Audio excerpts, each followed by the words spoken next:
Happy New Year, everyone. Yes, today is New Year, and you know what that means. Be gone with 2025 and say hello to 2026. There's a lot of Nintendo news that we have to talk about this January 1st, 2026. And honestly, it's pretty interesting. Some of it good, and some of it, well, not so much. Anyways, let's get straight into it.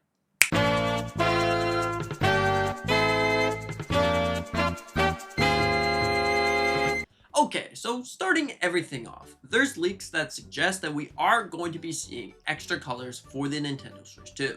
Now honestly, this is a really good thing, and about time, Nintendo, because maybe you're not a big fan of the black Nintendo Switch 2. You want to see some personality like you did with the Nintendo Switch. But here it is. The Nintendo Switch 2 might actually get a white color and potentially other colors later in 2026. Now honestly, this is a really good thing, because if you're excited to finally show your personality, like right now, I'm rocking a Nintendo Switch with a Zelda Joy-Cons, the two Zelda Joy-Cons, and I swear, every single one of my friends don't have that exact Nintendo Switch. It makes it feel like you got themes once again. And speaking on themes, themes have a big chance of returning in 2026. Now, I know, we've been saying this for so long. We're going to be seeing themes, we're going to be seeing themes, we're going to be seeing themes. But hear me out. Recent leaks suggest that Nintendo is working on something big. Now this something big could just be a false information, or it could be something for a game. But it looks like using Nintendo Switch Online, you will be able to earn points as you play games. It's kind of like you're using this Steam achievements or reward system. When you play games, you get trading cards. Now this is sort of that, but instead you'll get little points, Steam points, whatever. If you buy games, if you either just play games, you'll get these little points that you're able to upgrade and buy extra themes. Now of course, it looks like we are also going to be able to pay for themes. Let's just say that you don't want to play games to unlock your theme. Well then guess what? You can grab out your wallet and pay for that theme. It's kind of like you're playing on the Nintendo 3DS once again, and I don't think that's necessarily a bad thing. You buy yourself a $3 theme, you got yourself the music included and everything associated to that, and your Nintendo Switch 2 has personality once again. So instead of having just a barren wasteland of a home screen, either white or black, well guess what? You get to have some music, some creativity, some customization, and it's pretty cool. So if you don't remember, a couple months ago, we got a leak that suggests that we are going to be seeing achievements on the Nintendo Switch 2. And also, Nintendo isn't typically the one that likes to do things like achievements. But in 2026, it looks like we might actually see the reveal of what that actually was. The Nintendo Switch Online sort of achievements. You play games, you get rewarded, you have little trophies, it goes into a special little room, kind of like the Super Smash Bros. Game, the Wii U, where you saw all the little trophies in the room. It looks like something like that's going to be happening for Switch Online. So overall, this is really interesting. You like to have some fun getting every single trophy or every single achievement in a game. Well, there you go. Because I think the Nintendo games definitely would be better with achievements involved. Because then, if you're a big collector like me, you like to 100% games, or sometimes you just play games just to have that chance to 100% them, well then there you go, you got some cool achievements. Now of course, this is not confirmed by Nintendo, so please take this with a grain of salt, but it looks like finally achievements could return, and this would be great. Now moving over to a little negative note. Now, the Nintendo Switch 2. So recently, due to price increases, RAM shortages, and pretty much everything associated to the tech industry and AI bubbles, the Nintendo Switch 2 will probably go up in price in 2026 unless this AI bubble pops.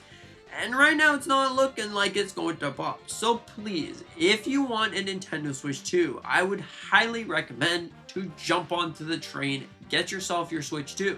And if you're waiting for a game, well then maybe you decide, am I going to like the games that are already released, and then maybe we could see this game.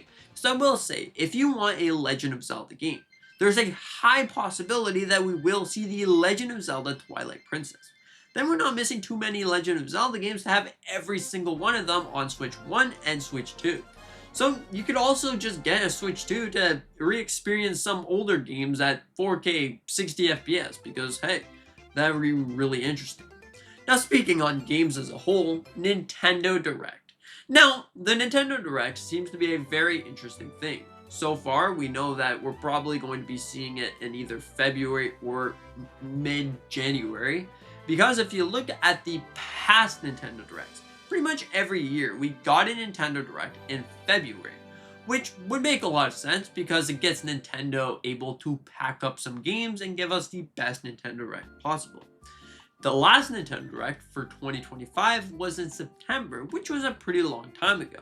So, if you look at it, this Nintendo Direct seems to have some jam-packed full of things. And with the recent leaks that we've been getting, it's probably going to be pretty awesome. I'm just going to break down a couple things that we're probably going to be seeing. The Legend of Zelda Twilight Princess Pokemon Generation 10 is probably going to be inside the new Pokemon Anniversary, so you don't have to worry about that. Most Pokemon things are probably going to be in there as well. A brand new Mario game. Now, judging off of the Mario movie, we're probably going to be seeing a trailer about that, however, but judging off of that, it seems like Nintendo will either release another 3D Mario game in 2026, which would be really cool, or just announce a brand new 3D Mario game. So overall, this is really exciting because it's been a long time since we got a brand new 3D Mario game. We're also going to probably see Splatoon Raiders, so if you've been excited for that, you're probably going to get a new trailer for that. Tomodachi Light's most likely going to get a pre-release trailer, and there's big chances of seeing brand new Kirby games make their way to 2026, maybe even an announcement for 2027. There's also a bunch of different games, like third-party games, if you really wanted to play your third-party game on Nintendo Switch 2, because I like having all my third-party games on one platform. Well, there's chances of seeing big major third-party games like Forza Horizon 6 from Xbox on Nintendo Switch 2. And even the big one, Halo itself. If you want to play Halo, it looks like just maybe this is going to be happening. Now, of course, there's a ton of other games. There's a video right here if you want to about all the upcoming games that could be released in 2026. So consider to give that a watch. And what do you think about all of this? Do you think that most of these things are going to happen, or do you think, well, probably not going to happen? It seems to be really interesting. So anyways, what do you think about all of this? I hope you have a fantastic 2026. Tell me what you're most excited about in the comments below. And thank you so much for watching. I hope that you enjoyed, and consider to hit the like button, maybe subscribing if you are new. Thank you so much for everything, and with that being said, see you in the next one.